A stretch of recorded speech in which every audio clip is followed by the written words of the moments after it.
Welcome to the Progetto G GT3 Italian Tarmac Championship, broadcast live by JPB Broadcasting and bringing you right on Assetto Corsa. Joining me in the booth tonight is my man Michael David, who's joining me this evening for this extraordinary series. Why is it called the Italian Tarmac Championship? Well, fairly straightforward, really.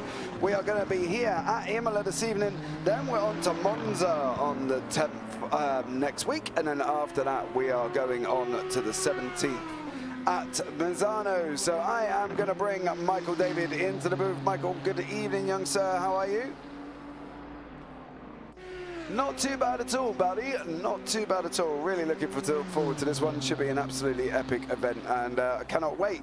So what we're going to do is have a look at Mls Circuit. So here we are at Imola currently as well, with a track length of 4.909 kilometers in length, and we have currently 18 corners on track, ranging all the way across the board from the Tamburello into the Varianti Villeneuve, into Tosa, down through Piratella we go, Acqua Minerale, Varianti Alta, and finishing off with a double left-hander that is Rivazza, before we head up into the start-finish straight once again. And let's take a look at a flyby of this circuit.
What an absolutely amazing race this is going to turn out to be, and thank you so much for joining me in the booth if you are here. That's absolutely incredible.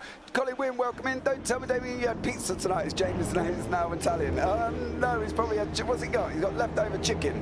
Oh, that's never good. There as well for Damien G, leftover chicken, when really we wanted pizza, didn't we? You know, you've got to match up, mate. You've got to match up. Right, the session has come to the end, so we are going to be going into 10 minutes in quali before we go into a 60-minute race. Now, don't forget, guys, we've got 60 minutes, so that's going to be absolutely unbelievable here tonight. So what are the rules? Well, as per normal, they do have the pit. There is no stability control, no automatically steering, no ideal line either. Pit lane speed limiter has got to be manual. Automatically transmission, no. They can have the clutch, the engine start, and the wipers and the lights, but the rest of it they've got to do themselves. We've got a duration of 10 minutes for qualifying before we go into a 60-minute race, okay? So Let's have a look at some of the more in-depth rules as well. Now, this is one of the rules I absolutely love about this as well. Use of high beams. The use of high beams repeatedly in order to annoy the competitor in front is considered incorrect. We will take measures, apply more or less severe penalties according to the situation.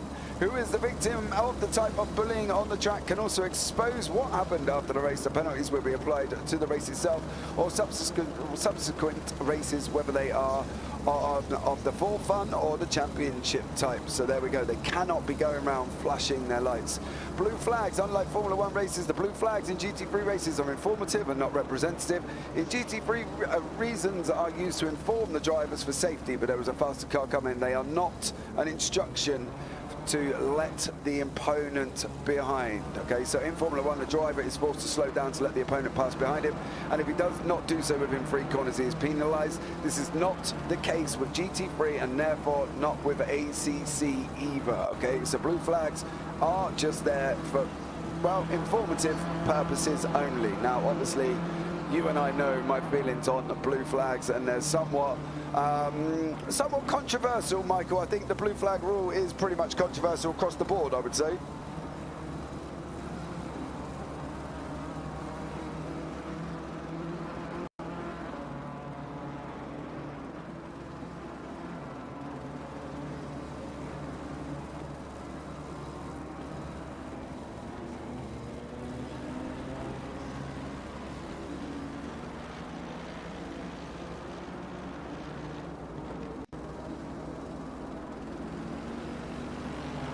Yeah, and I think that's the important thing at the end of the day. They've got to be looking at doing it right, and I think that's going to be one of the important things. You know, blue flags, as we say, are main contentious for my rules. I don't like the blue flag rule. It changes from person to person and league to league, as we know, and I'm hoping that it doesn't do so here. But, you know, look, at the end of the day, they're there as an informative purposes for people. So now it's down to them to really instruct them and get them out on track, I suppose, because at the end of the day, you've got 60 minutes, so you can get, you know, you're going to get blue flagged, aren't you, at the end of the day, and that's why they're looking at doing it. Yeah, no, definitely. Sorry, I'm having a bit of an issue here with our Discord here, but you know, I'm back together here. Yeah, no, definitely, and it's all about just being aware of what's going on around you. I like the rule that they have here, where it's informative, it's not you know, reactionary. So I do think that helps a lot. It makes it more of a challenge for the leaders to get through the field instead of just having people peeling off. It makes everything way more level playing field. Brings strategy in when you want to pass the back marker if you're a leader to, you know, kind of back up the cars behind you. So I like the fact that it's you know, it's not a forceful thing. It's just more informative. Yeah, absolutely. And I think that's one of the things that people have got to understand about it. You know what I mean? As I say, it is you know, it's not enforced. It is there just for people to be aware, aren't they? I think that's one of the main things we need to look at, is for people to be aware that there is a faster car coming through. So let's see how we go throughout the rest of this evening. As I say, guys, we are broadcast live on the JPB YouTube channel and on the Progetto G YouTube channel as well. And as always, I am James Parfitt, and I am in the booth with Michael David. So much love to everybody who has joined us this evening. As you see, the session has ended. We're waiting for it to advance on. Currently, we're just seeing how that goes. We're just starting into qualifying very, very shortly. I'm not quite sure why all of this information is still up on my screen. It does say that we've started qualifying, but they are supposed to be obviously marking on the next session. So as lovely as it is having the info box on my screen, I would prefer it if ACC could kind of remove that.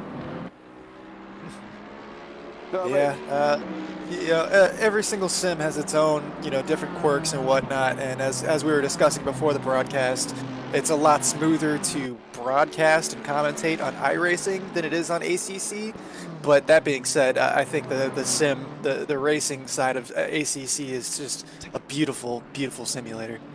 Oh yeah, I don't, you know, don't get me wrong, it is really nice. I just obviously wish it would be a little bit more constructive, because I'm not quite sure why that is appearing on and not actually getting rid of anything, which is a little bit more annoying than anything else. So, you know, it would be nice if it would dissipate off my screen rather than being there constantly on the session ending screen. So it does say we are into qualifying, guys, as well.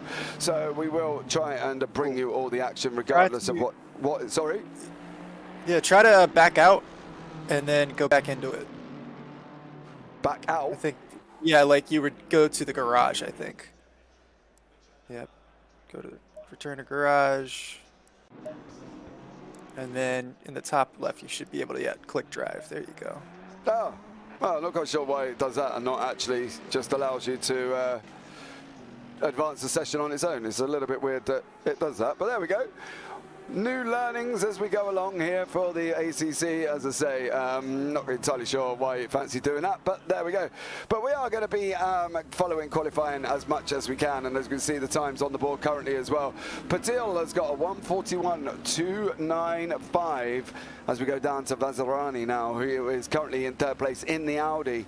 Currently on a 1:41.935, so he's got to be looking at moving a little bit quicker here. Again, he's just gone into the pits as well. So we'll go down and hopefully be able to find Del Tittori, who is out on the track currently at the moment, and he is heading down the start-finish straight.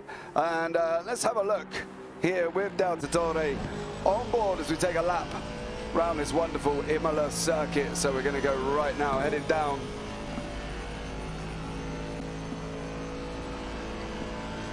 Down into Tamburello. Oh, no, we're not. We are going off. Del Tittori there goes into second on a 1:41.492, and then unfortunately sticks it into the barrier. So that's never good, is it? Really? You don't want to be doing that this early on. I'll tell you that much. It's a good job he's still got time left in qualifying to go and do that. But there we go. So hopefully everybody is having a fabulous time this evening. As you say, if you are here, let me know that you're here. Have a chat. Colin Wynn, Damien G, much love. Wow, that car was very loud. Was it really? Is it still loud? We have got a yellow flag out on circuit currently as well. Is it still loud? Let me know if it is still loud, and I will try and adjust it where physically possible. But there you go. Hopefully it is all good for you. As we can see, more cars going off there as well. Grampolini has just gone off the track. I think, no, that wasn't on his own, Michael, was it? It didn't look like he was there set on his own to do that. No, it looks like he had to get out of the way of that Ferrari there at the last second here, so we'll figure out what's going on here. But looks like qualifying is starting to come towards an end. We're down to the last 3.5 minutes, just over 3.5 minutes. Oh, wait, no, I'm looking at that backwards, actually. I'm sorry. Yeah, we're down to 6 minutes. I was looking at the track time there. I'm getting things confused here, but I'm awake. Trust me, I'm awake. I'm here. I'm live. You sure? Yeah, we're good. Yeah. Oh, okay, cool. Oh, I love it. So there we go. But there we go, guys, as well. We are going to be got 5:36 remaining before we go into the race. But we do have a 60-minute race, so that's going to be an absolutely flying good one for you as well. Currently, we're on board with Matoli. He is in the McLaren for this championship. As I say, it is a free race championship, and basically we're going to be doing the Italian Tarmac Championship, so free Italian circuits. As I say, we are here kicking off at Imola as well. Opened in 1953, took 3 years to build, and has had 2 names since its opening. So it's at Autodromo de Castellacchis. And then it's also been called Autodromo Dino Ferrari as well. So now it is the Autodromo International Enzo and Dino Ferrari circuit, or commonly known as Imola. It's hosting events such as the Formula 1, the FIA F2, F3, FREC, the Euro Formula Open, Elms, GTWC, DTM, Porsche Super Cup. So it's held a lot of events. And I think that's the thing with this track, Michael. It's literally strewn in history, isn't it? Do you know what I mean? Oh, I mean, yeah, one of the biggest like historical tracks you can think of. At least I can think of. It's a track that's got its own kind of flow to it. I know we've discussed this on previous broadcasts, but it's a track that I've always had an issue with.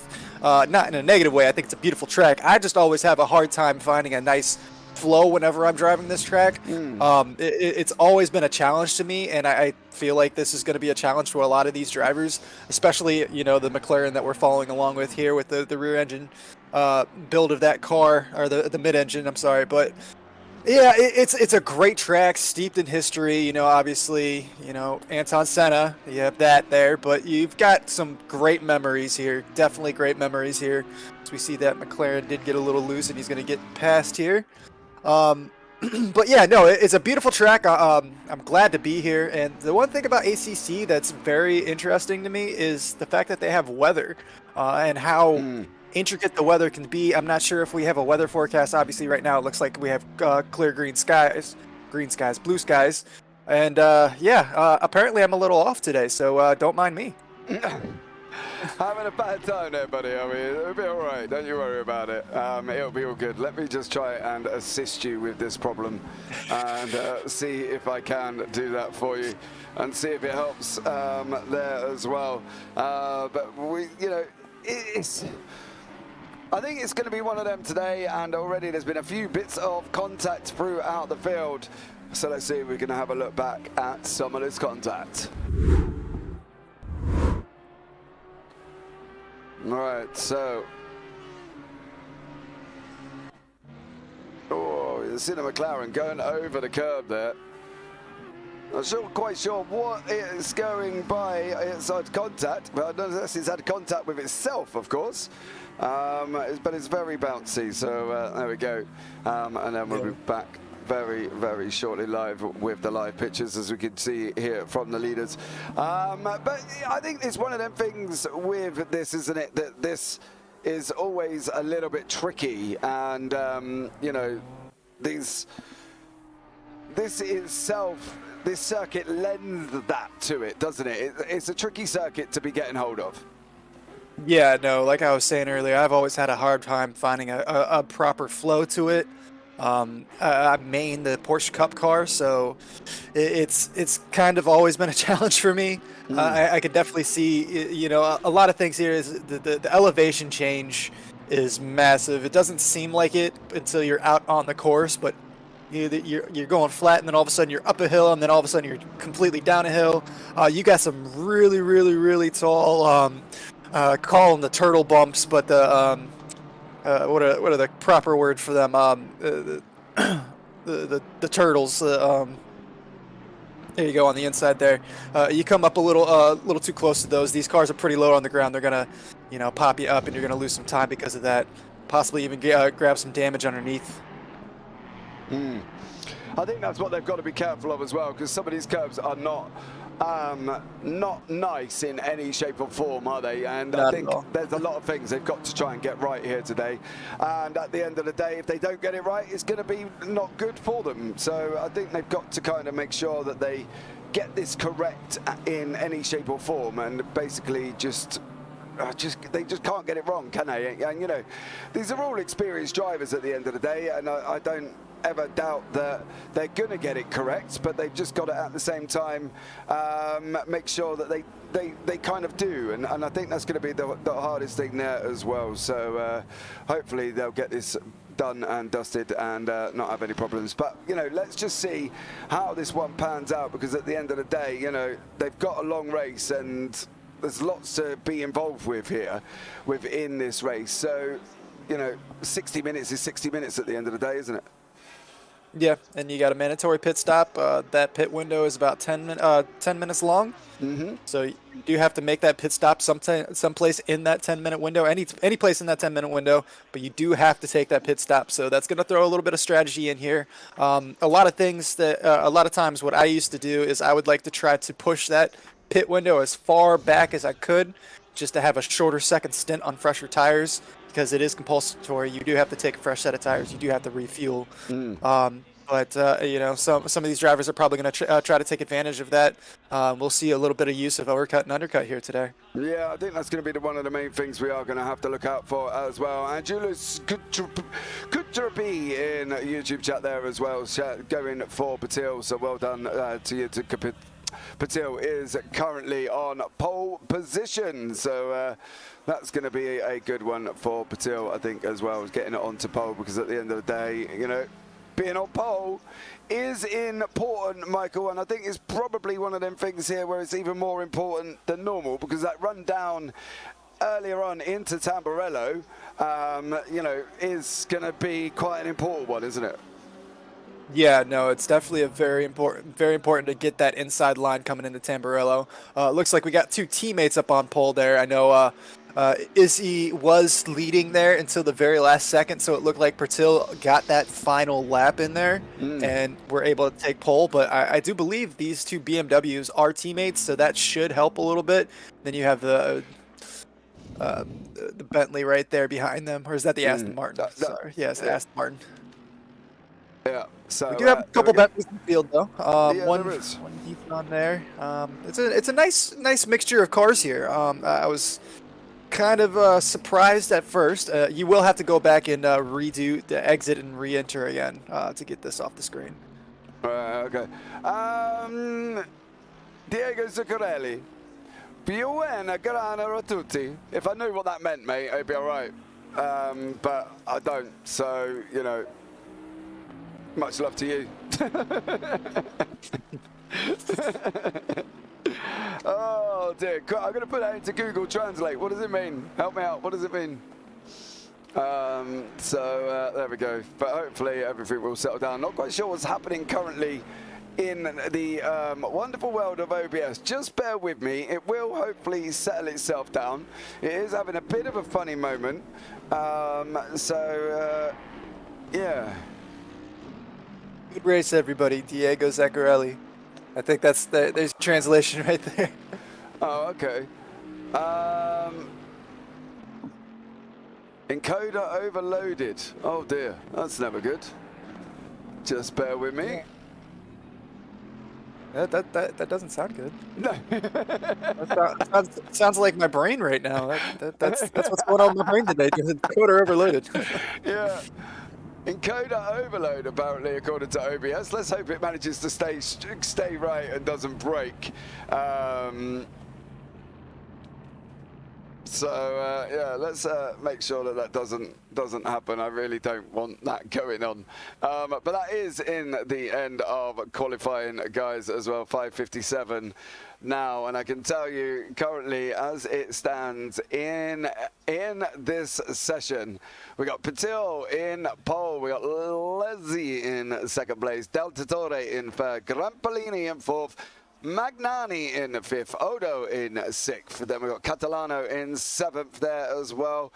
Then we've got Vastirani in eighth, D'Angelo in ninth, Paletella in 10th, Brugnara in 11th, Paccazocco in 12th, Trapani in 13th, Ree in 14th, Bolotto in 15th, Matoli in 16th, Fredella in 17th, Polomane in 18th, Mazzetti in 19th, Sadi in 20th, Fasano in 21st, Zanoni in 22nd, Mile in 23rd, Sica in 24th, Tarito in 25th, Falati in 26th, then Puttiganano in 27th, and Donnagialia in 28th, and then Griffo in 30th place. So there we go. I hope you all loved my Italian there.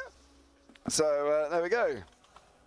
Mattia Brugnara, he was in a race that I did the other day. He's actually extremely fast, so I'm excited to see him. He was driving an Audi the other day, so today he's in a Ferrari. I want to keep an eye on him at some point. Definitely interesting to see a couple names that I recognize there. Nice. Well, you know, you're better than me, mate, because I currently do not recognize any of these drivers. But, you know, hey, it'll be okay. It'll be all right. We got this. And, of course, I've got my expert you, so you'll be fine, won't you? Oh, yeah. Experts in the chat. Experts in the chat. Yeah, Diego Zuccarelli. So, Angelina Cotruppi, I hope you're well. Much love for jumping in. Thank you so much for joining us this evening as well. So, there we go. Hopefully, this is all good. And 3:53 on the clock before we start this next session. I'm just going to try and do something because something has just crashed on my computer. And that's never good. Just bear with me for 2 seconds, guys. I am restarting up what I need. As you can see, it is race control. It decided to die on me, so bear with me. Right, hopefully we're up and running again and no issues, but thank you so much for joining me this evening. Please don't forget as well, please hit the bells, hit the thumbs up, and give the video a big old subscribe. That will be absolutely incredible if you can do that, and it'll be much love from me. 3 minutes 10 on the clock as well. Now, I think with Imola, Michael, it's not everybody's cup of tea. They're not always, you know, loving this circuit, are they really? And I think, I'm not really sure why they don't love it. Just some people don't. But I don't seem to ever have a problem with this circuit. I like it. Yeah, I am one of those people that, like I said earlier, I've said it before and I'll say it every single time I'm ever here. I always have a problem with getting a flow here. It just always kind of just works against me for some reason. I don't have that problem at Monza, but I can never seem to get into a solid, proper flow here on this track. And I'm not sure what it is. I think it's a beautiful track. I love the setup. I think it's a great track. It's just, personally, for my driving style, I just always have a problem with it. And I can see, you know, maybe, you know, I'm not the most skilled driver in the world, don't get me wrong. There's a reason I'm up here in the booth and not out there. But, you know, I can definitely see how people find it to be challenging. You know, there's certain tracks where, okay, a great example is I love Zolder, and you were saying that Zolder's one of your least favorite tracks. Yeah, don't talk to me about Zolder. Not in love with Zolder. I love Zolder. That is one of my favorites. Probably one of the first track that I ever properly learned. No, I'm not in love with Zolder. I have a soft spot for my heart. Yeah, well, let us know in chat what you think is your favorite circuit as well. So that would be absolutely amazing if you can do that for us. And then we can get your opinions on which one is, you know, which one is your favorite. Zolder's not mine. Not mine at all. It's just one of them circuits that I can't stand. I was at my favorite circuit on the Radicals on Friday night when we went off to Interlagos. Give me Interlagos any day, and I'm happy. But I love Interlagos. Yeah, dude, it's an incredible circuit. It's such a fun track. Yeah. See, that track has a nice flow to it. You know, it's easy to get that flow. I mean, it's not an easy track, but it's easy to get the flow to it. Yeah. That's the thing, I think, as well. It is easy to get the flow out of that circuit. So I think that's got to be one of my favorites. You know, Monza as well. We go to Monza next week. That's quite an interesting circuit. Some people, again, don't love it because of the situation with it where they turn around and say that, you know, it's a few straights followed by some sharp left-rights, and then we go on to another few straights again. I think that, again, is difference of opinion, I think, on that one, Michael. Yeah, maybe because I'm an American, I like to go fast, you know, in a straight line. Yeah. NASCAR, turn left. No, I'm just kidding. You know, I've just always really loved Monza, and we see here we're coming down to our session start here, so I don't want to talk too long about this, but yeah, I'm excited to go to Monza next week. All right, here we go, guys. The session is going to kick off. We have got a 60-minute race here tonight as well, so just be aware we are obviously going to go on to our formation lap of this wonderful circuit. We can have a quick look at this circuit. There is Imola itself. As you can see, all the cars are strewing down into Tamburello, which is the first on the left right-handers here on track. So they are the first ones there as well on the circuit. But I think at the end of the day, you know, these drivers have got a bit of a challenge on their hands. We know they've got to stop once, right? That's the rules. They're not open to negotiation. They have got to stop. Tyre change and refueling. That's one of the things that's been brought in as well. They've got to go tyre changing and refueling at the same time.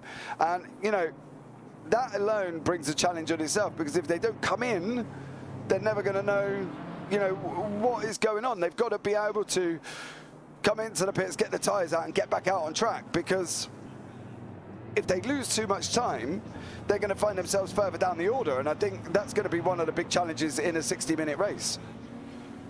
Yeah, I've always enjoyed the fact that, and I know they used it in the real GT world. I've always enjoyed the forced pit stops. I think it brings so much nice strategy into the picture. You get a 60-minute race without any pits. Yeah, sure, it's all about like just hitting the gas and go, and whoever's fastest. But you add in a pit stop, a mandatory pit stop, brings so much strategy into the thick of things, and you know, a driver that could be 5th, 6th, 7th place can make up so many spots just from their pit stop alone. And I think that's going to be one of the important things. These guys are doing these pit stops, so they have got to get them right, because otherwise they are going to be struggling. And I think from that side of things, it's good for us, but I think from their side of things, they've got to really sort of try and get it right, because at the end of the day, they find themselves in a way that, you know, they could lose quite a lot of time, and I think that's going to be one of their problems. I think they could end up losing so much time. So hopefully they won't, and they'll get it correct. But you know, it's always that chance that they won't get it correct and they end up down the order. So we'll have to see how that one pans out. But thank you again for joining us this evening. As I say, don't forget to like, subscribe and turn on the bells for all your notification needs, as we see Patil is currently leading us off here round this wonderful circuit, round the formation lap as well, before we start grouping up, ready to go for what will be the opening round of the Italian Tarmac Championship, presented by Progetto G, brought to you from JPB Broadcasting with myself, James Parfitt, and Michael David into the booth. Right. We're going to be green very shortly there. Patil just getting the cars bunched up and on board with the JPB chopper, flying around Imola for us this evening. The front two, Patil and Letzi, are going to be having an absolutely barnstorming battle. And it's interesting as well, David Patil from the TRP team. I think it's going to be challenging. There's, you know, they've got 3 drivers in this, and we're going to be looking at green very, very shortly as they come down now. There we go. It's green, green, green here tonight for the opening round of the Italian Tarmac Championship, live from Imola, broadcast live on the JPB YouTube channel and on the Progetto G channel. And we got Del Tittori trying to make a move up the inside there as well, currently managing to hold on. That was actually Magnami as well. He was looking at making that move on Del Tittori, but currently got away without any issues at the moment. There was contact between number 7 and number 167. So that is further down the order. That is Tarito and also Sika. They have come to copper as well. Patella is up 1 place. He's got past Vazzarani. Bolotto up 1 in 15th, and Matoli up 1 in down 1 into 16th. So Matoli is currently going down the order, is now in 17th place. So far, so good, Michael. I think they've got away safely. Still, and I think for the leaders, that was kind of the important thing, wasn't it? Letzi and Patil, Letzi's taking the lead, but they had to get away from that pack. Yeah, no, they definitely got a great start there. They were able to bunch up the field. There was a bit going on there at the end, or at the start of the Tamburello. You saw a couple cars get a little close to each other, a little bit of contact there. Their teammate, it looks like, was forced back a few positions, but these 2 front runners, Leslie and Patel, they definitely got a great start there, a solid, clean start. Their tires look like they're up to temperature and ready to go. So they should be cruising off here, and hopefully for them, they'll just have a nice, boring race between the 2 of themselves. Yeah, exactly. See Del Tittori in the Bentley there. He's trying to chase down the 2 BMWs, but at the moment they've opened up somewhat of a bit of a gap out of 1.285 Reghium. Magnani and Grappellini are trying to chase down Del Tittori. Patil's just put the fastest lap of the race, currently on a 151.155. So these 2 are literally trying to break away from TRP, and they're looking at getting away from the rest of the field. Palatella is looking at making that move. He's just lost out. Oh, Palatella's lost out to Otto. Is he going to lose out to Bazzarani as well? On this run down now, up into Villeneuve. Is he going to lose out on there? He hasn't, but there's action behind D'Angelo. I think it's actually behind that. Ree is trying to defend hard from Trapani at this moment in time as they're going down into Tosa now. Wow, Ree was under some pressure then. You know, Trapani was definitely coming, but unfortunately for Trapani, he's just lost a place to Bolotto. So he goes on the attack 1 minute, Michael, and he's defending the next. Yeah, especially at these race starts, you got to be very careful because even if you're trying to make up positions, there's going to be a guy behind you that's going to try to take advantage of everything. All these cars are so bunched up right now, so you have to, choose wisely. As we see right behind there, that Lamborghini is coming under pressure from the BMW behind it. That Lamborghini was trying to make a move on the Ferrari ahead. They were not able to do so, and now the BMW is taking advantage of that. So. Yeah, it's a give and take, especially when these cars are so bunched up. You really got to be careful because if you make a mistake trying to make a move, the car behind you is going to be jumping on that. Yeah, exactly. Trapani in 15th is trying to make that move over Bellotto at the moment. Trapani is in the BMW. Bellotto, as we said, is in the Lamborghini. Didn't look like he got that much correct at the moment. And unfortunately for him, he's now looking under real deep pressure as we've gone down Reverse. And now we're going on that long run down into Tamburello. And they have got a long run as well. We've got the BMW of Trapani. He is chasing down Bellotto in the McLaren. And he's absolutely right behind him at the moment. Is he going to make this move down into Tamburello? It's not at the moment, so nothing given there from Bellotto, but unfortunately then for him, Trapani is still coming. Trapani is a man on the mission going into Villeneuve now. Is Trapani going to make his way through? No, again. That Lamborghini, yeah, it looks like he's got some pace, that Lamborghini. Yeah, he's definitely defending well, and now the BMW is coming under attack here by Massetti and the Mercedes behind him. So like we were saying earlier, as soon as you make a mistake, the car behind you is going to be jumping up on top of you. Looks like now that BMW, they were under the attack. The Ferrari or the Lamborghini kept throwing the defensive line, and now he's got two cars in his mirror that he's got to watch out for. Yeah, I think that's one of the problems they've got at the moment. He goes onto the attack here, Trapani, and now he's ended up in the hands of Mazzetti. So, Tazio Mazzetti is looking at trying to put Trapani all under heats of pressure there. Mazzetti in the Mercedes. We've got a Lamborghini, BMW, Mercedes, a McLaren, and a Ferrari. Surprised enough, we got a Ferrari in an Italian championship there, Michael. No surprise there, really, then, have we? I actually thought we were going to see more Lamborghinis and Ferraris today, but it's a nice mix of the field. A lot of BMWs. Of course, the BMWs are up front right now. I only see one Nissan.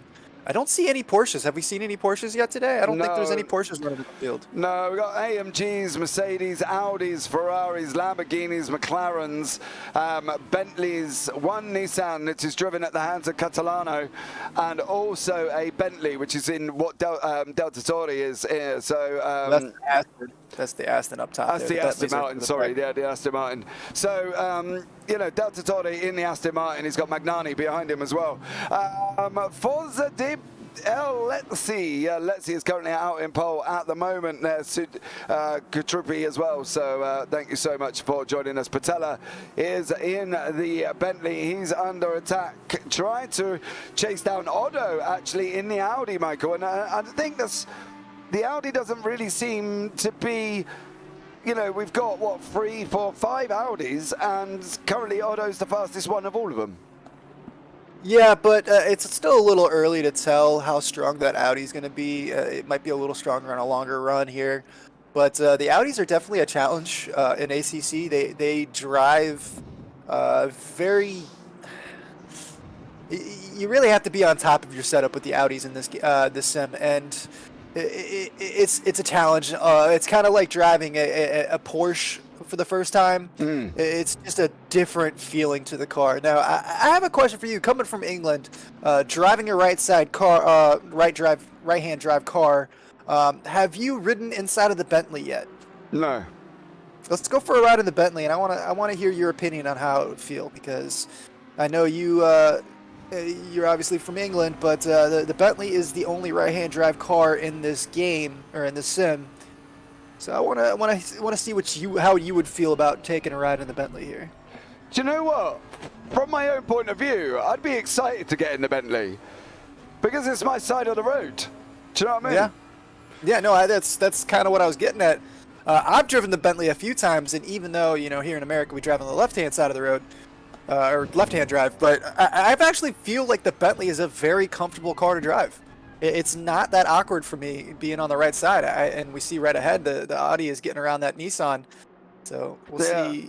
Otto and Catalano are now up in swap places. So Otto's in 6th, Catalano is down in 7th. Stephen Place, whoop whoop, welcome in. Much love to you. Thank you so much for joining us this evening as well. We've got a great battle materialising for 6th and 7th and 8th here from Catalano, Palatella and Vazzarani. So we're just going to have to try and keep an eye on that one. As we can see, Lezzi and Batil, well, they're just kind of getting away with it at the moment. Batil is in 2nd, Lezzi is in 1st, and these guys are absolutely flying as they're going down the left-hander down into Ravazza before they start what is another lap here. You know, they got 4.8 seconds here. Do you know what I mean, Michael? You know, there's no slouches currently, and No, seem to be really doing the job. Yeah, no, these guys have really gotten off to a great start, and they're just working together, drafting down that main straight and just making life easy. It looks like Pertel is making life easy on Lizzie here. Not really trying to challenge too much, just working together to get away from the field. As you look back there, you can barely see a car coming down the straight as they go through here. So yeah, no, they are just off to the races. Sunday drive for them. Exactly there as well. Oh, Vazzarani is going off. Vazzarani there as well, number 47, took a massive divert, and that unfortunately for him was not good. There's car contact as well between car number 2 and car number 210, so that's Trapani and Bolotto. There's been some contact between them as well. Oh, Bolotto down the order, loses 2 places to Mazzetti and Trapani. But then again, Bolotto is trying to send it, as we go behind the tree there, on Mazzetti. So it's a tough one here because Bolotto looks fast, but he looks almost like he's making mistakes. And I don't know if that's because he's perceived as being fast or, you know, he's just a bit loose, should we say, with his driving. I don't really know how else to put that. Yeah, it's definitely going to be a bit of a challenge here, but we're still early, only 10 minutes into this race here, so I think we should really just kind of get them on the road here a little bit, get them a little further down the road here, and we'll see if they are a little smoother here. Well, hopefully, as we say, as they head down Ravazza now, they should be a little bit, get settled down a little bit, but they are at the moment. Bolotto there is a little bit sort of loose on his way about going things. I tell you what, Sadi and Buttignano are also here as well, and Zanoni is involved in this battle. Zanoni is in front in car number 88 with Sadi in car number 21, and then behind them, Buttignano and Faliti as well. So some interesting battles going on further down the order. There's a little bit of contact here on board some of these cars, so let's have a look at the contact with car number 87. So we are with car number 87, and we'll try and see where the contact was made, and see if that can actually be shown currently. So just bear with us. Why that is not showing up, only knows, but there we go. But there was some contact involving Chica Malia here as well, but Chica Malia seems to be doing okay. So yeah, it seems to be going along quite nicely there for Chica Malia. But at the end of the day, everybody seems to be flying along currently as well. There's not been any major issues. You know, we've had at one point where Otto has unfortunately taken a little bit of a trip across the gravel. But apart from that, Michael, it seems to be fairly relatively clean. Yeah, no, this has been a very clean race start, especially here at Imola. Like I said, it's so hard to get a nice flow here, but you know, there's plenty of overtaking spots here, so these drivers are definitely keeping their noses clean. So it's been very nice to see them so far getting away here nice and clean. Yeah, exactly, and I think that's quite an important one. Whoa, what is happening here? Looks like we keep jumping to the race start. Yeah, I'm not sure what's it's doing it all considerably on his own. So just bear with. Not quite sure what's happening within the race control director there as well. But Magnani now has got past Grappellini and is now going to be after D'Altatore. He's got about 4.5 seconds, so he's got a long way to try and, you know, get past and catch up. I think that's going to be one of the interesting things. So from that sort of point of view, Magnani's got a lot to do, and at the moment he's got Catalano right behind him, Catalano in the BMW, Magnani in the BMW as well, so they're both pretty much in the same car. And one of the things I'm going to be interested to see is that we're going into the first, basically coming down to the first 46 minutes remaining. How are they going to cope with this hour run, you know, because it's not quite what we classified as an endurance, but it's not quite a 30-minute sprint, you know what I mean? And I think that's where the mix-up's going to be with these guys, isn't it? Because they're kind of only got an hour, and you know, there's times for me when an hour is a little bit not too long, I suppose, because I lose my concentration, but I don't know, maybe for me an hour is a little bit thing. Fatigue, tiredness, Michael, what do we reckon? Is this going to really play a factor in an hour-long race? I think so. This hour-long race, like you said, it's not a 30-minute sprint, but we're not looking at an endurance race here. I don't think fatigue is going to be too much of an issue.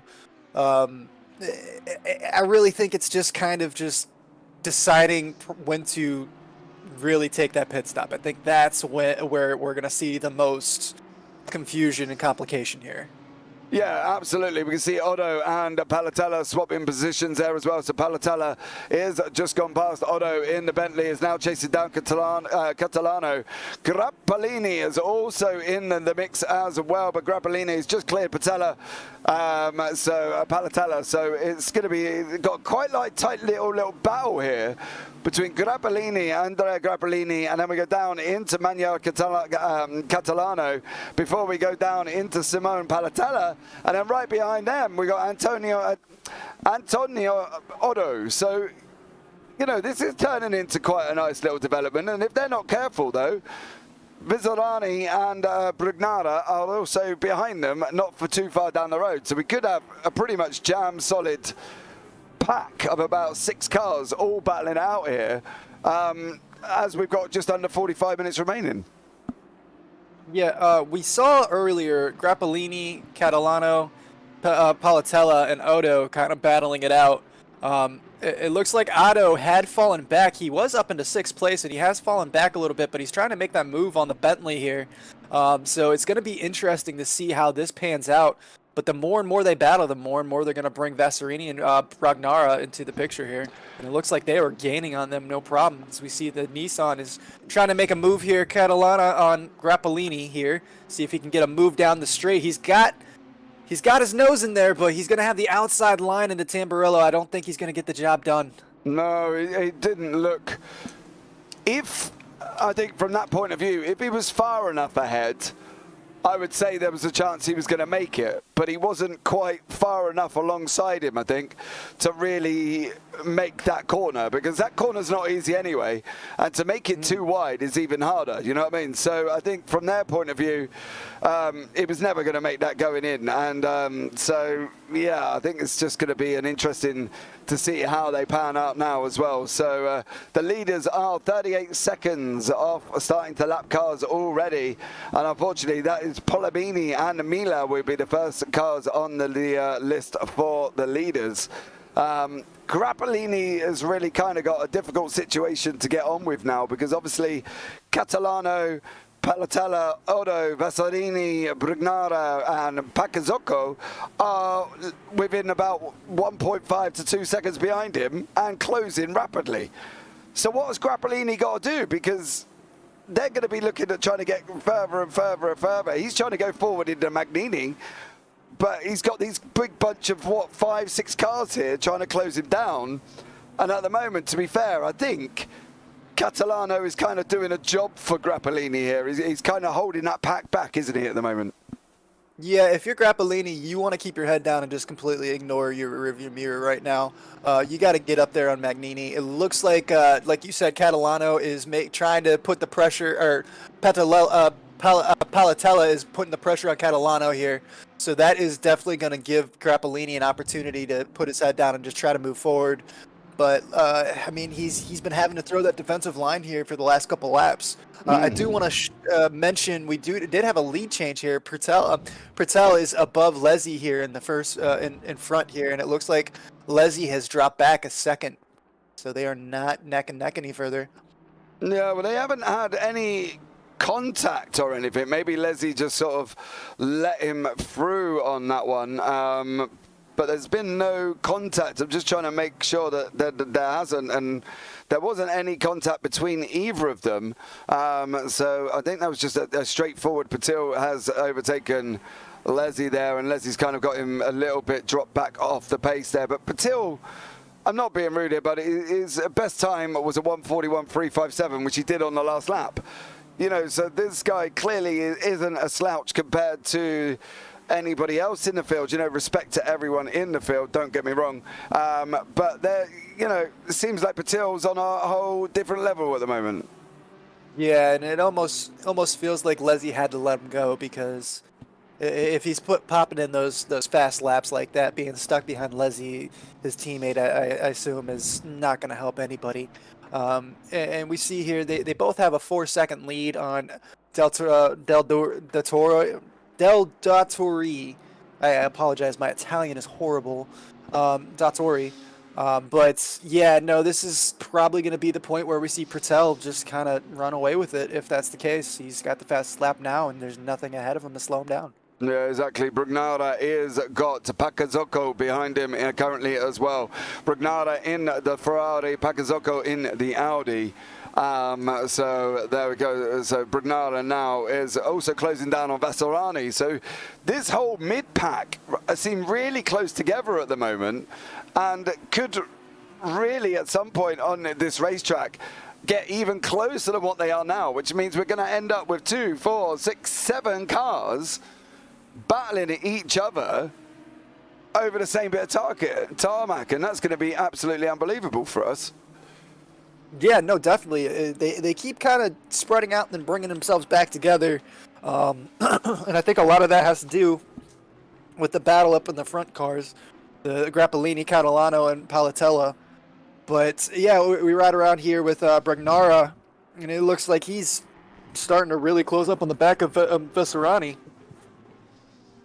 Yeah, that's absolutely. I think Vasarani is in the Audi is not going to be sitting comfortably at the moment, because obviously, yeah, Brugnara now has dropped out to 1.4. So there's obviously some parts of the track where Brugnara in the Ferrari is quicker than Vasarani because the time's been coming down. But then all of a sudden, Vasarani out of nowhere pulls out a lap and a half, and he's just done a 1:42.567, where Brugnara did a 1:42.910. So that, I guess, would be where the extra time that Vasarano has pulled out.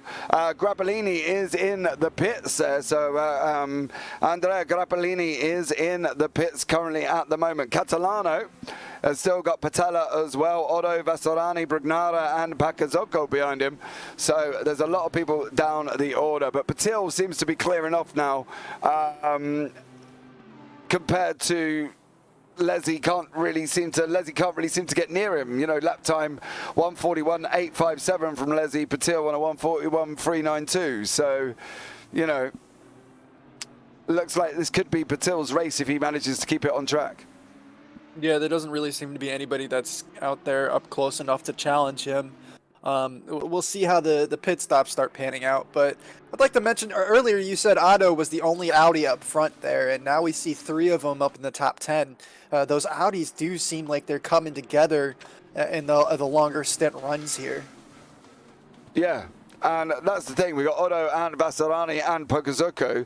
And we've also got Fredella as well. He's a little bit further down, currently in 15th. He's also looking at getting into this mix as well. So I think from that sort of point of view, it's going to be an interesting one.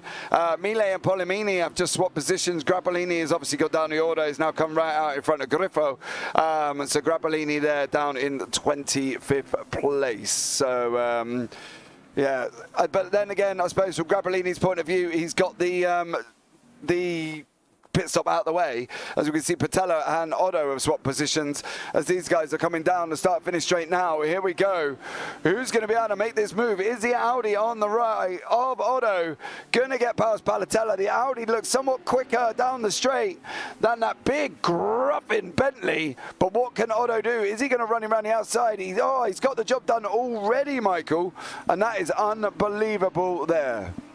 Yeah, that was very brave on the brakes, very late on the brakes for that Audi, but got the job done as we see that Bentley's coming back on the inside. See if he's going to be able to make the move. No, he does not have the opportunity here, and now it's going to put him under pressure here from Vasarani. And yeah, no, that was a great move by Otto. He had the run down the straightaway, and then he was able to make the move on the outside. You don't see that too often. Usually you want to have the inside in the Tamburello. But that was a great move by Otto. Yeah, absolutely. Otto and Palatella swapping positions. Otto in the Audi, Palatella in that Bentley. That's the thing with that Bentley. Just looking at it, looks like a beast, doesn't it? You know what I mean? Look at it. It looks bigger than the other cars. It looks beefier. It sounds louder, you know, and it almost makes me want to go and get in the Bentley, because listen to it. It's a beast. Yeah, no, the Bentley's a great car.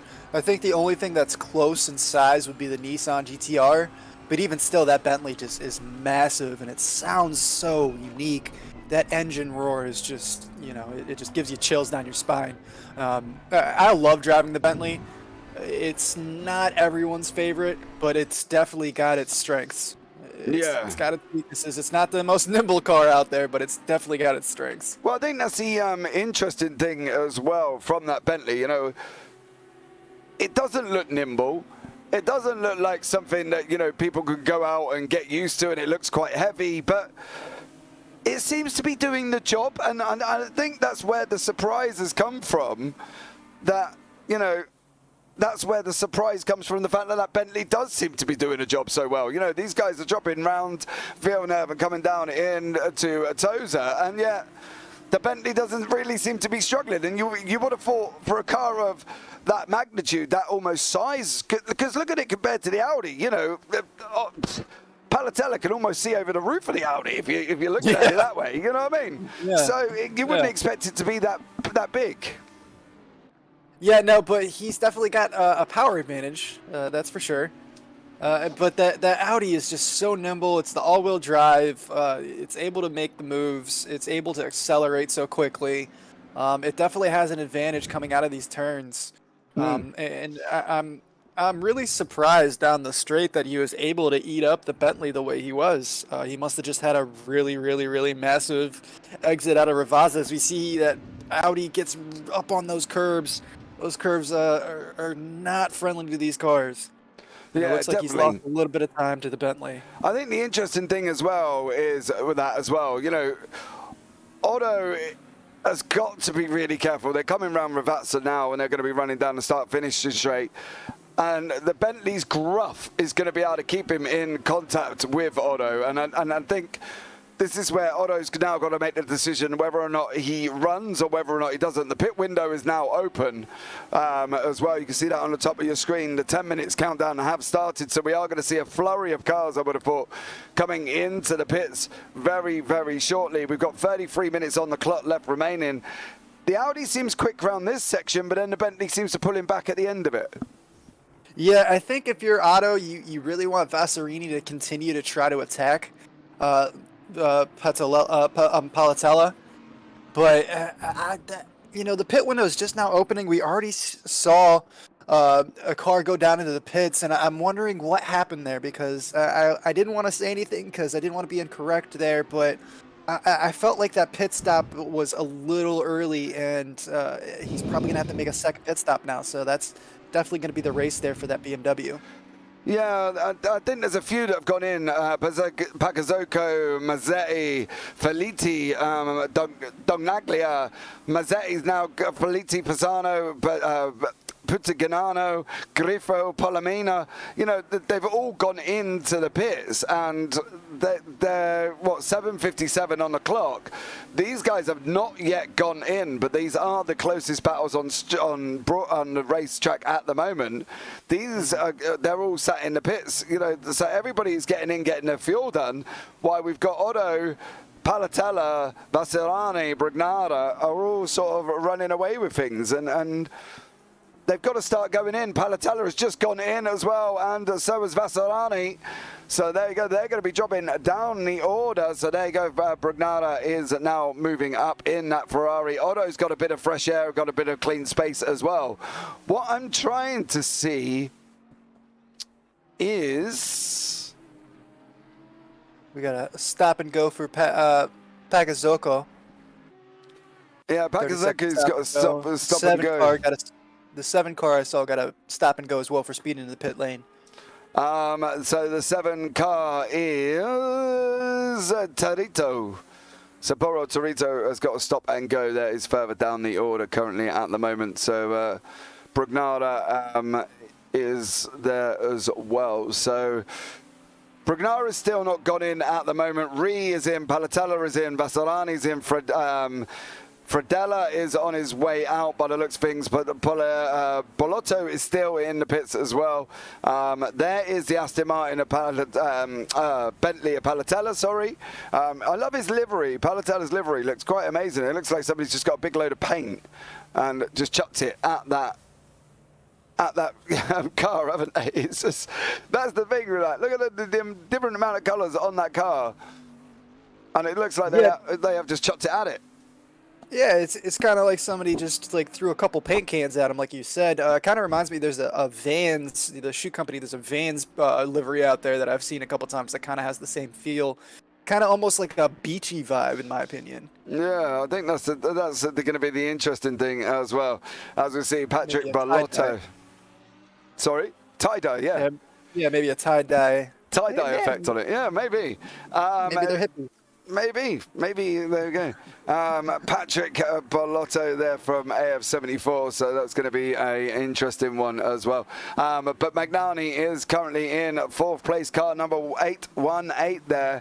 Well, there's some interesting facts about Magnani, really, which I find quite amusing. His career in Sims started from Formula 1 98. That's where his passion began, and he went into TOCA Racing, into Gran Turismo, Project Cars, and finally into ACC. So 2018, he appeared live for the first time on Gran Turismo Sport with a hard-fought championship victory, and then he joined Team VMR. Stayed with VMR until this summer because preferred to start running on R Factor 2. He continued on ACC and made a leap in quality. So with VMR, he gained a lot of experience doing many endurance races from 24 hours to 1 hour sprints. And he won the Porsche Cup in the Racing Club International Portal and gained a lot of experience in the ACI Championship of 2021. So Magnani, I think we can kind of justify, is no slouch. You know what I mean? He's been around the block a while. Yeah, no, that's plenty of experience going back to, you said Formula 1 1998. Yeah. I think I had my first racing game back in 1998, but I was just a kid back then. I didn't know how to drive, so yeah, that's years and years of experience. That's very impressive. Yeah, Magnani now going into the pits, and we've got Vassilani as well, chased down by Trapano, who's got Otto in front as well. D'Angelo is on. Patella is Patil is in. Okay. No, but yeah, Patil is in the pits. D'Angelo is in second. Del Dottore, sorry there, Alicio, I apologise for that butchering, is now in second place. Leslie is still in first, and I want to keep an eye on Leslie, see when he goes in the pits and see where Patil is going to come out, because Leslie really needs clear road, and he hasn't got that with that back marker. That's actually Vasarani in front of him currently at the moment as well. So Vasarani isn't no slouch, but unfortunately for Leslie, he is in front of him. And Leslie really doesn't want that. What I would perceive would be his in-lap this time around. Yeah, and we already know that Leslie did have clear error between him and our leader, Patel.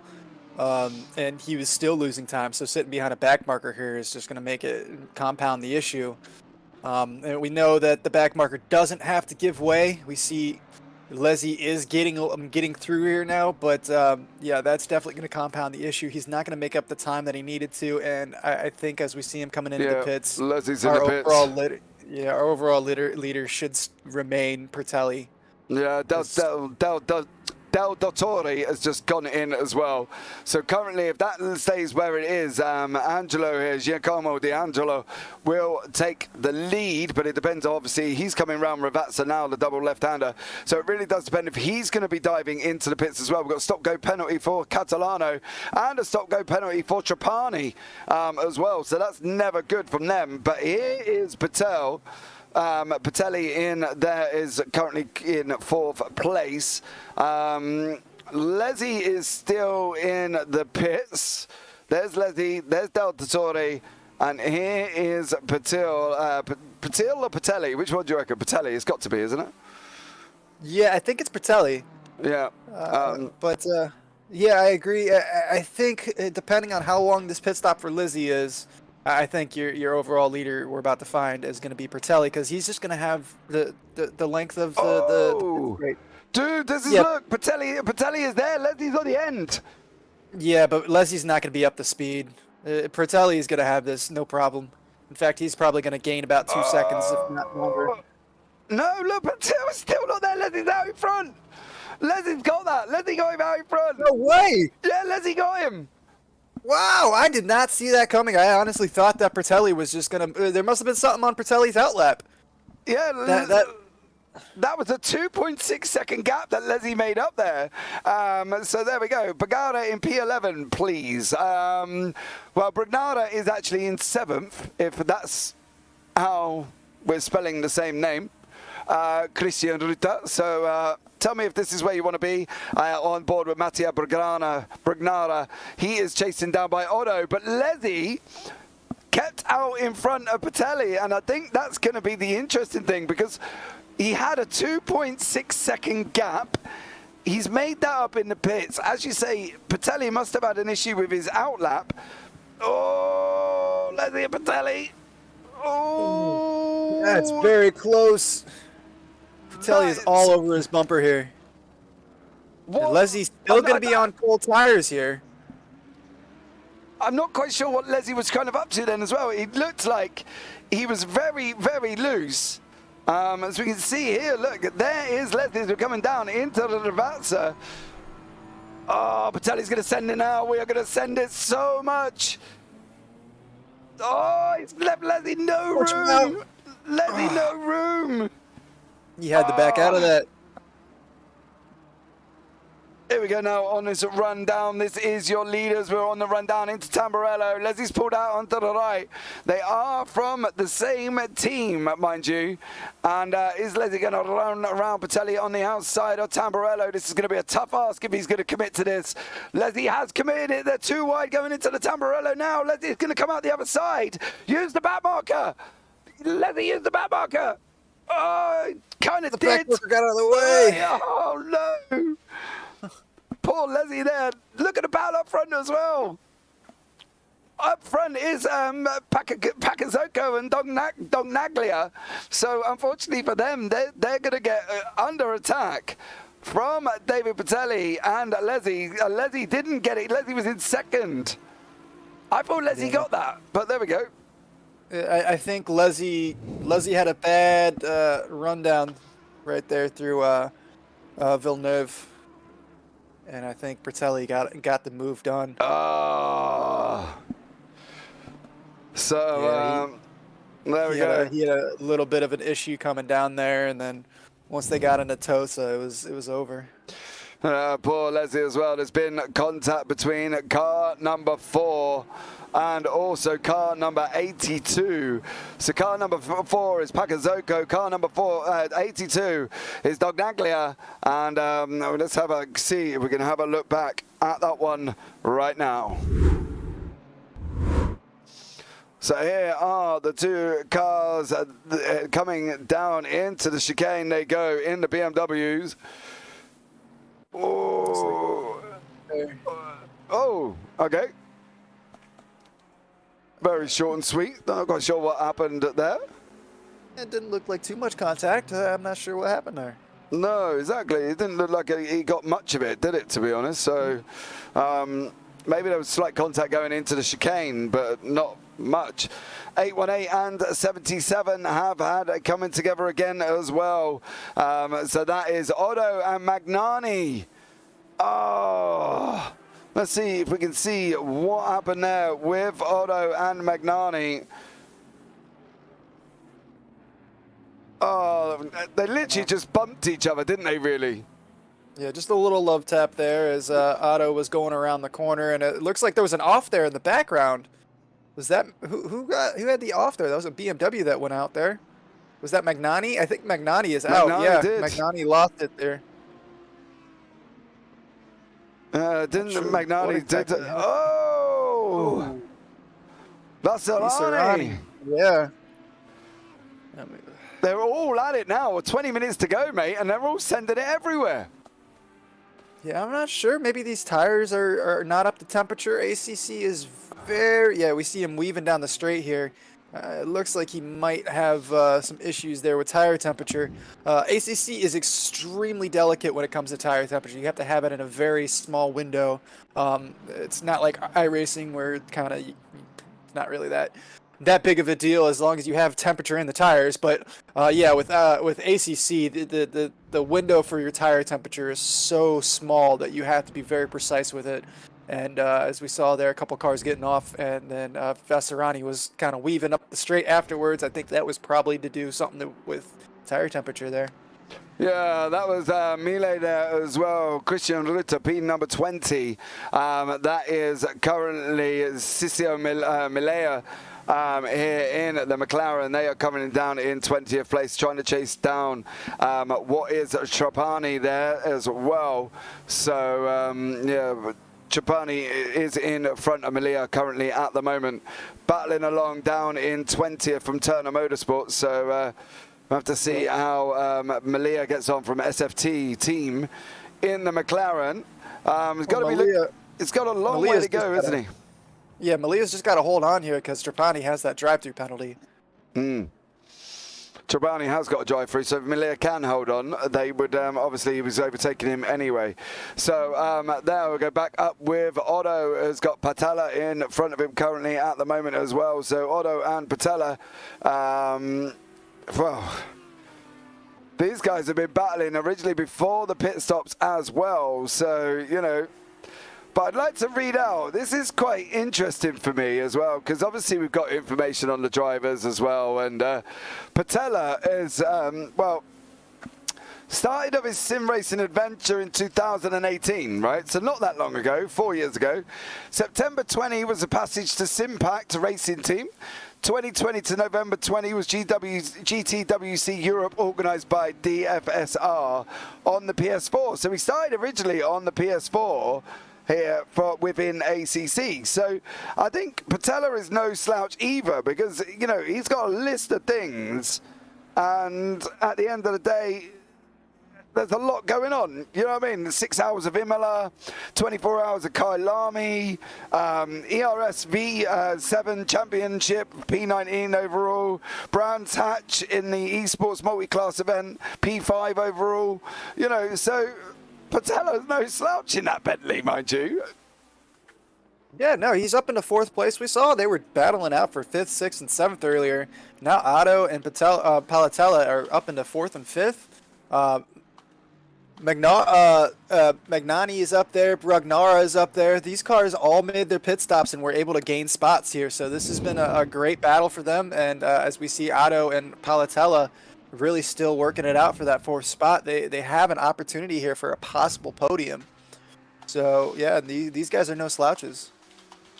Yeah, exactly. And Palatella's list of things that he's taken part of, you know, doesn't show that he needs sort of much encouragement to go a little bit quicker, does he? Because at the end of the day, he seems quite fast enough in that Bentley as well. Mike Buson, welcome in. Thank you so much. If you are here, guys, as well, don't forget to hit that subscribe. Turn on the bells for notifications and give the video a big old thumbs up. So that would be absolutely amazing there as well. So thank you so much again for everybody jumping in who has joined me this evening. Catalano and Felitti have just swapped positions. Felitti is actually into the pits again. So Pokazoko is there now taking 16th place currently overall as well.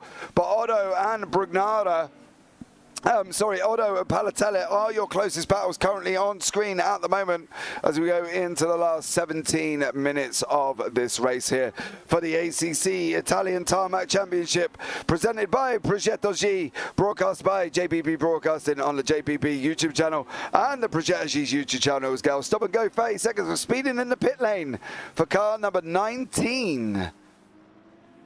So that is Felitti. He's got to stop and go for speeding in the pits tonight. For poor Felitti, not having much luck there, Michael, currently. Yeah, no, you got to be very careful with these pit stops or stop and goes. You know, they'll ruin your race. He's up into 15th place right now, but is that he got a drive-through, so he's only going to have to deal with the drive-through, but still, that's definitely going to drop him out of the top 20 here as we see.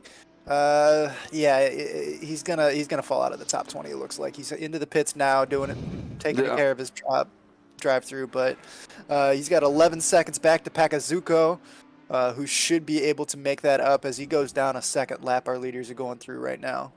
Yeah, so there we go. Otto and Brugnara here currently at the moment. Otto in 5th, Brugnara in 6th place. So these guys have been battling, well, all the way through the race, to be fair, Michael, haven't they? They were at it, excuse me, before the beginning of the pit stop, and now in the last 16 minutes, they're kind of at it till going to look what looks like till the end. Yeah, no, they've definitely been battling it out since the beginning of the race. They've had a couple other cars involved with them, but it just seems like these two have a magnet to each other. They're just sticking together. I do, if we got a second, can we go back to Catalano and Putignano back in 15th place? It looks like they've got a pretty close battle going there. It seems to have dropped off a little bit. Catalano is 14th. It's 4 seconds back to Putignano. Stop go battle for Felitti. There's another drive-through for Trapani. I don't know if Trapani's kind of called it a day at the moment. It's kind of sat in the pits, probably just wondering what is going on. As we can see, Felitti in that Mercedes looks like he's going to go and take his stop and go 30-second penalty. But Otto and Brugnara are still battling out to in front of each other. So let's give you a rundown of the top 10 on your timing tower on the left-hand side.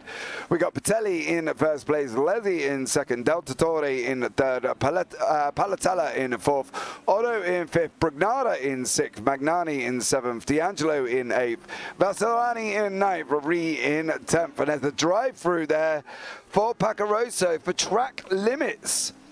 So Pakazuko has got a drive-through. So that's going to drop him out of the top 20 as well, Michael. Yeah, and you gotta be a little frustrated with yourself when you get a drive-through for track limits. Obviously, you can get a couple here and there, but yeah, that's nothing but just lack of concentration there. It's gonna be all on the driver, and that's just gotta be frustrating. Yeah, of course it is. I think that's where these drivers have really got to get to grips with what they're doing, isn't it? At the end of the day, because you know they can't be doing silly things like that. And just because of track limits, Pokazoko is now in the pits. Here he goes. And I'm just going to watch him go down. He's gone to 17th, 18th. Where's Malia? Malia's in 19th. He's going to be coming around taking the position away as well. And maybe, well, he's not going to hit Zanoni, but Pakazoko is literally down in 19th place. Zanoni is closing the gap and closing it quite quickly. I don't think he's going to get there before the end. I think he's fit too far out. Pakazoko still can't get on the throttle. And Zanoni is 10, 9, 8. Is probably coming round. Yeah, there he is. So Zanoni there as well. But Yeah, it's going to be a tough one. D'Angelo has got Vasarani for company is a 1 second out at the moment. Magnani as well. Brugnara, Otto, Palatella. They've all big gaps at the moment.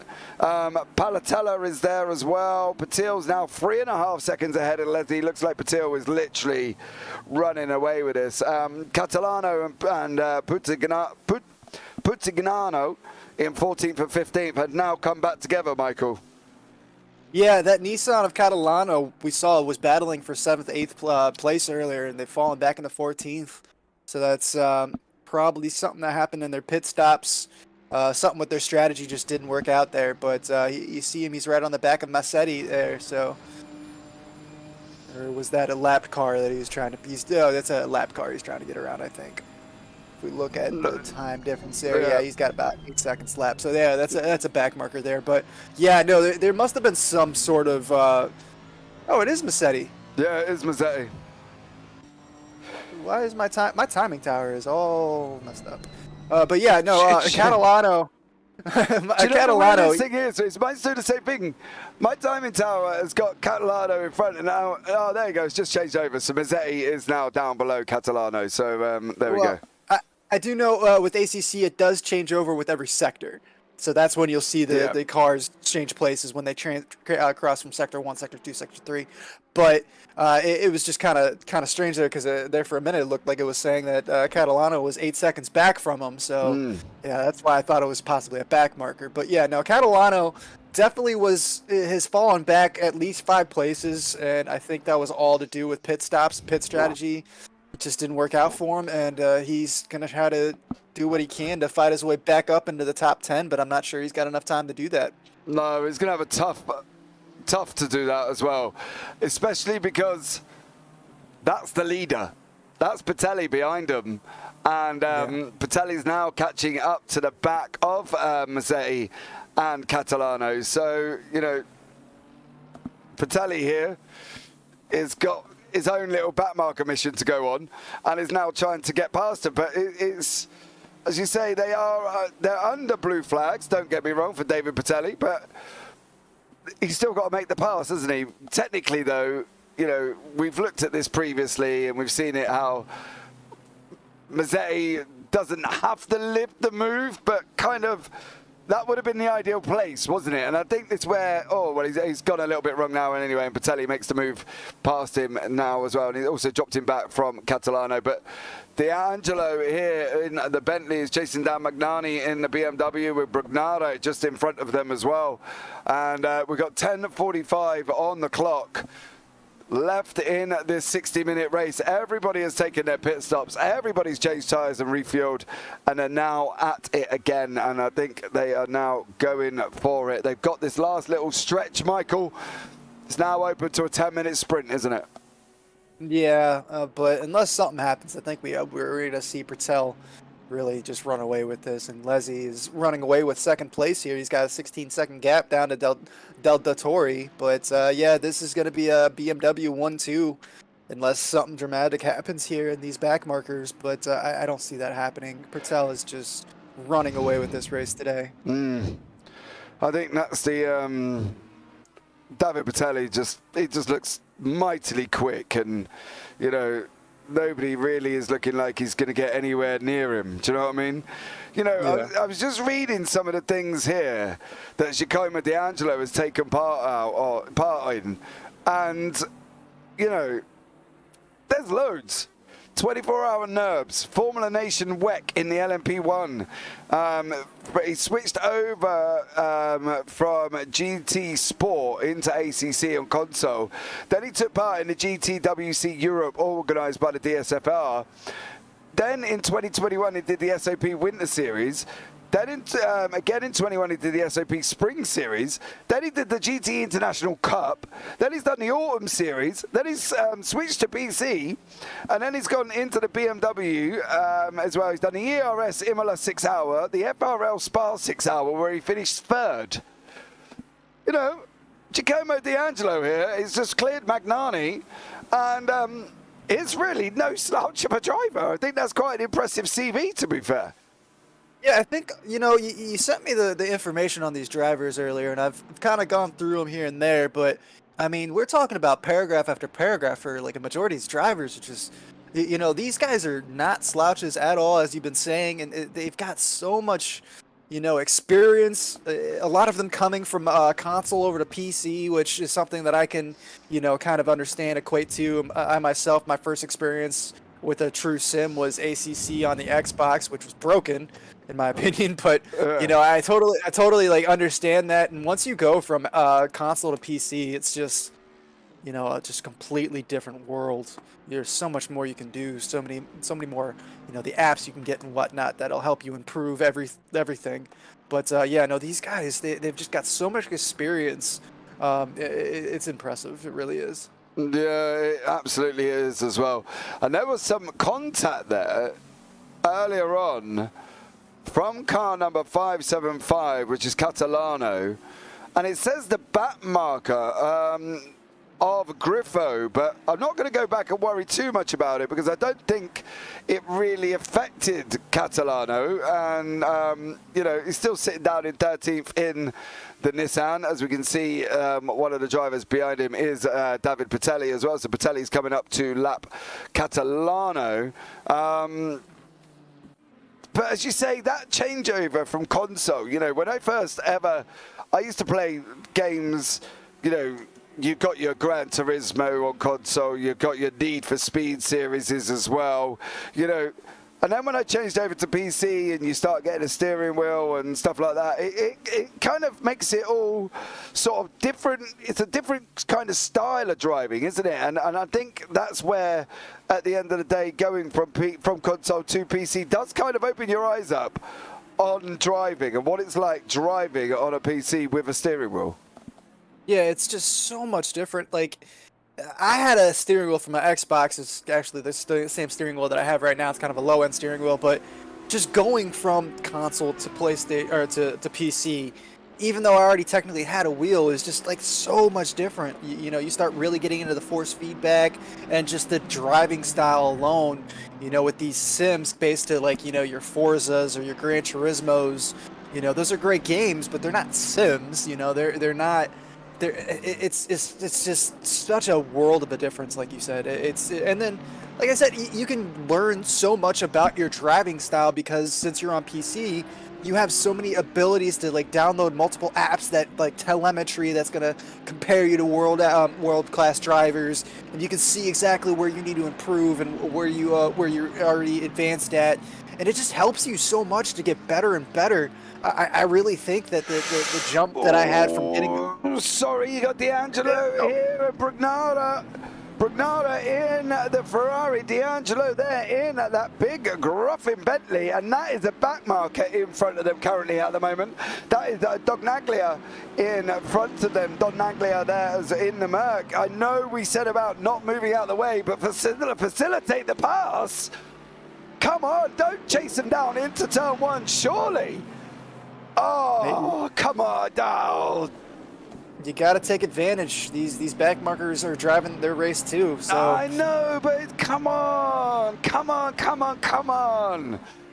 That was a lot easier to facilitate that pass down that long straightaway than it was race them cars down into Tamburello. That's where I lose track of this blue flag rule, because they say facilitate and they say help out, but there was no help. That just, unfortunately, they just put Brugnara and Magnani and under pressure, because D'Angelo is trying to come, Brugnara is trying to get through, Magnani's trying to get through, and then we've got, Doneglia sort of trying to race it down into Tamburello when he could have just lifted up the straight. He's in that no man's land. Yeah, Melia's a little bit behind him, but I don't know. There could have been more done on that one, I feel. Yeah, but he's running his own race. He doesn't have to back out like that, and it just makes it more of a challenge. You saying that Regnara was the one that was a disadvantage there, but D'Angelo was smart enough to take advantage of it. That's part of the strategy. I don't really see a problem with that.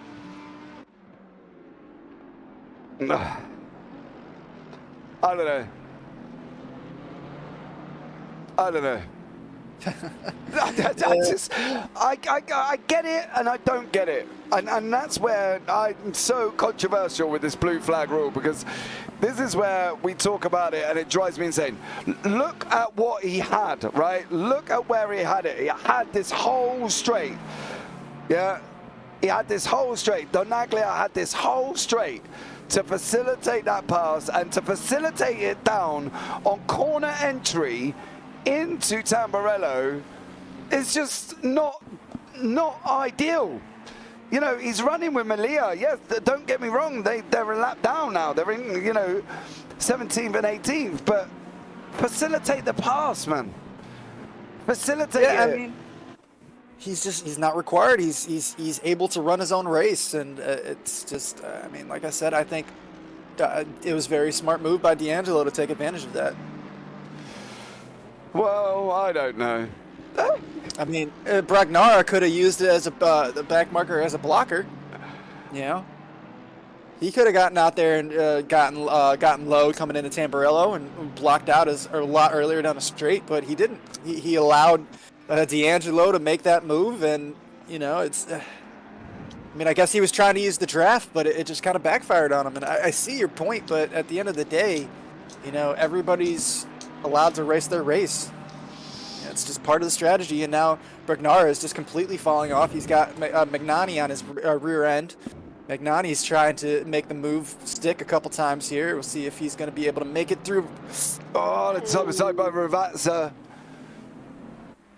Oh, man, you got Bragnara in on the right-hand side in the Ferrari. You got Magnani on the left in the BMW. As these guys are running down again, there is another back marker there as well. And that would be Filiti. As we saw Filiti just get out of the way, like you said. Yeah, that's, you know what I mean? And I think that's where my controversial side of this comes into play. And oh! No, that was Magnani. Magnani's just gone straight on. Oh! Now he's got the two back markers. They're trying to go back past. Ooh. Oh, yeah, I'm a little confused at why he tried to force that there. Malia's still trying. They got their rights. I get it. You've got rights to try and race, but you're trying to race somebody who's nearly 10 places in front. Yeah, but that was a bit of an unsafe entry for Magnani. He just kind of came out onto the track and just in the middle of that battle. Don't even get me started. That was an unsafe entry. If he's a front marker, he's clearly going to be quicker than both of those cars. He had the opportunity, you know, he could have just waited and then used the draft and got around them. Yeah, but did you see how hard it was for him to pass the first time? How hard is it going to be for him to pass the second time if they can't and not going to move the facilitate in the first time? I mean, he's the one that drove the car off the track. Yeah, I get that. I understand that, but Malia's got the point. I get it as well. We're on board with this.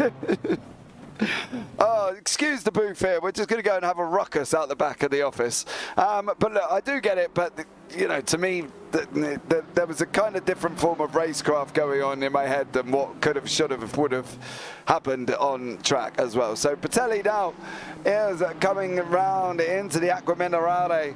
Here this evening as well for what would be the final lap of the race. So David Patelli is going to be taking your open victory for the Italian Tarmac Championship, presented by Progetto G, broadcasted by JPB on their YouTube channel and also on the Progetto G YouTube channel as well. So much love to you. David Patelli now is coming down in to the Ravazza, which is a double left-hander of turn 17 and 18 here this evening, and before he comes around and finishes. But you know, look, Michael, in all honesty, we could be here all day debating this blue flag, checker flag, blue flag rule.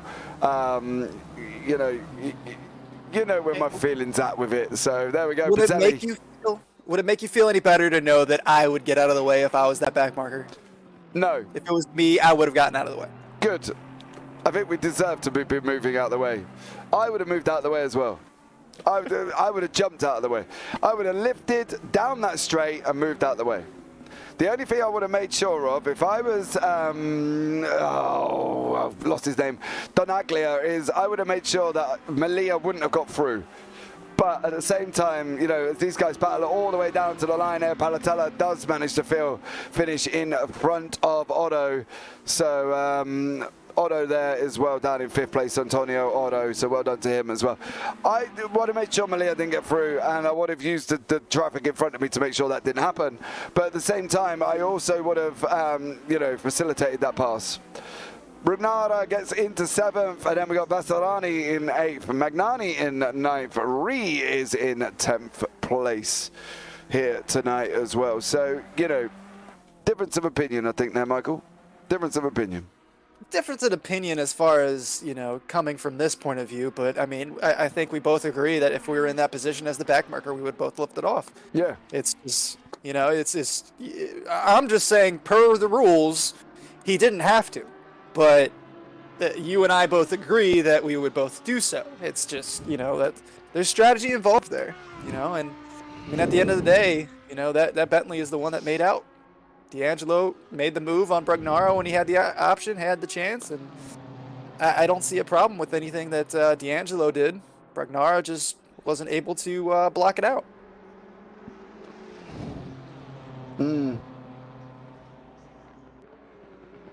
Yeah, well. Yep, great. I just got fired for being a back marker. No, but you know what I mean. It's kind of different, isn't it, at the end of the day? Yeah. And I think that's where, you know, things would have been different compared to what me and you would have done and to what has actually happened. And I think a lot of people can fully understand where both parties are coming from at the end of the day, but I do believe that there was more of a facilitation that could have happened there than actually did happen. But look, you know, I'm sure Donaglia will have a look back, and whether or not he'll declare that he made the mistake or whether or not he should have been out of the way, who knows. But look, there we go. You know what I do know, though? Pratelli and Lezzi just out there. Just no sweat at all. Just not even. Yeah, no, those two drivers were definitely the class of the field today. That is for sure. Pratelli and Lezzi, and then Del Dottore, you know, he was up there too. Yeah. He wasn't quite with them, but he took 3rd place at the beginning of the race and just never looked back, and there wasn't even any challenge to that. So your top 3 definitely earned their spots today. That's for sure. Yeah, absolutely, and I think that's one of the things that these guys have. Really sort of shown that this series, this free race series, we go on to Monza next week, is really going to be a major development for how this series is gone. You know, we've got Imola this week, we've got Monza and then Misano. So I think from that point of view, from that perspective, Pratelli and Lezzi have just really shown that the others have got to up their game. Otherwise, you're going to be well and truly down the back of the field, and I think you don't really want to be doing that this early on. Do you know what I mean? And it's going to be an interesting one, but let's have a look at the top 10. Patilli is your winner, Lezzi in 2nd, Del Dottore 3rd, Palatella in 4th, Otto 5th, D'Angelo 6th, Brugnaro 7th, Vasarani in 8th, Magnani 9th, Ree in 10th, Bolotto in 11th, Pradella in 12th, Catalano 13th, Mazzetti in, Catalano 12th, Mazzetti 13th, and Puttagnano 14th, Pisano 15th, Doneglia 16th, Malia 17th, Matoli in 18th, Gruffo 19th, Faliti in 20th, Territo in 21st, Trapani there all the way down in 22nd place. So, you know, been an interesting race, Michael, wasn't it, really? Yeah, no, there was a lot going on there. There was a lot of excitement, a lot of close racing there. Back markers obviously came into play there quite a bit. Definitely an interesting race, and I think on to Monza next week, we should see more of the same. Yeah, I think that's going to be one of the interesting things now as well to have a look at, that we are going to be going to Monza, and, you know, that's a different entity altogether. But obviously, if we've seen this kind of racing from these guys early on, what are we going to see in Monza? Because it's going to be a different story altogether, isn't it, really?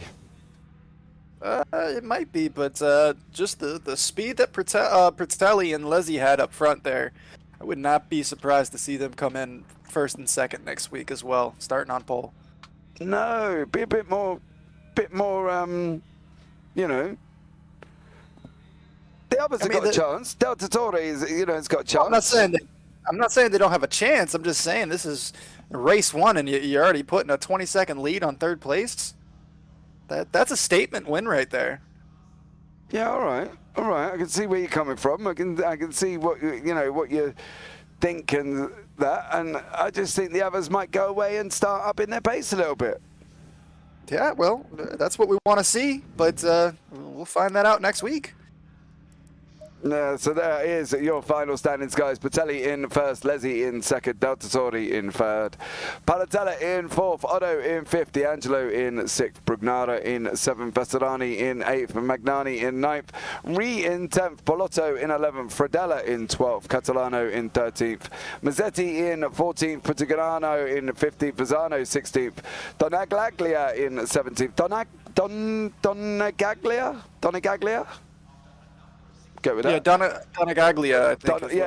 Donagaglia in 17th, Milia in 18th, Pakazuku in 19th, Matoli in 20th, Griffo in 21st, Feliti in 22nd, Torito in 23rd, Zanoni in 24th, Trapani in 25th, Polamini in 26th. Grappolini didn't come back out of the pits on that one, did he? After that as well. So, you know, there we go. Well, there we go, guys. It's been a kind of an absolutely incredible race here tonight, and I think it's going to be even more incredible in Monza. And I think Monza's going to be a different kettle of fish for these guys. I really do, and I feel that they've, you know, got a lot to sort of try and put in and live up to, wouldn't you say, Michael, currently? Yeah, no, the rest of the field is definitely going to up their game. Like you said, that there's a statement win by those two BMWs up front, and I think the rest of the field is going to take a look at that and put their heads down and really start to practice for the rest of the week. And we should see quite a different race. Monza is a different beast all in itself. You know, lots of top-end speed. So the setups are going to be completely different than they are here at Monza or at Imola. But I mean, that's going to change everything. But at the same time, I can't get my head around the fact that that was just a statement win there by Leslie and Pratella. Yeah, absolutely. So there we go, guys. That's rounded out our trip into Imola, and all that's really left for me to say is from myself and Michael David in the booth. You all take care. Have a great week. And you never know, we might see you on the track sometime. Good night.